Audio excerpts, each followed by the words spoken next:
राजकुमार भाटी जी, आपका इस विषय पर बोलने का 2 मिनट का समय शुरू होता है अब। मैं वाजपेयी जी और अपने सभी मित्रों को सलाह देना चाहता हूं कि जब दूसरों पर तबसरा कीजिए, आईना सामने रख लिया कीजिए।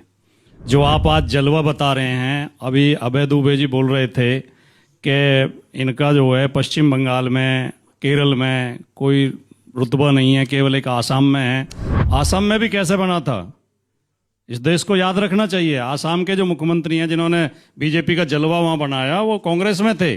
सारी बीजेपी उनके खिलाफ प्रदर्शन करती थी कि भ्रष्ट आदमी है, इसको जेल भेजो, इसके खिलाफ मुकदमा करो। और जैसे ही वो बीजेपी में शामिल हुए, वही मुख्यमंत्री बना रखे हैं। महाराष्ट्र में क्या किया, कैसे तोड़ी जो शिवसेना, शिंदे के विधायकों को हवाई जहाजों से पकड़ पकड़ के दूसरे राज्य में 5 स्टार होटलों में बंधक बनाया गया। एनसीपी कैसे टूटी, प्रधानमंत्री जी गए, इस आदमी के ऊपर 70,000 करोड़ घोटाले का आरोप है, और मुख्यमंत्री कहते थे अजीत पवार चक्की पी सिंह, चक्की पी सिंह, चक्की पी। अजीत पवार ने जैसे ही पार्टी ज्वाइन की, बीजेपी, मुकदमे खत्म। तो ये तो इसलिए जलवा नहीं है इनका पश्चिम बंगाल में और केरल में और तमिलनाडु में, क्योंकि ममता दीदी और एमके स्टालिन इनसे डरे नहीं। डराने की कोशिश तो उन्हें भी कर रहे हैं। अभी बोला था उन्होंने, भंडारी जी ने, कि हमें घमंड नहीं है।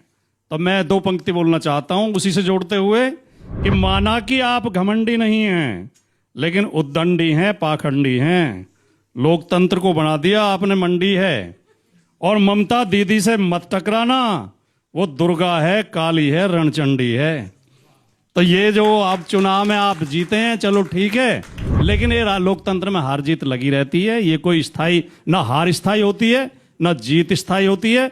लेकिन जीत के बाद आपके अंदर जितना अहंकार आता है और विपक्ष को आप अपमानित करने लगते हैं, वो लोकतंत्र के लिए खतरनाक। समय समाप्त हुआ। जबरदस्त, जबरदस्त। आप दोनों का बहुत बहुत धन्यवाद। अपनी अपनी जगह पर चले जाइए।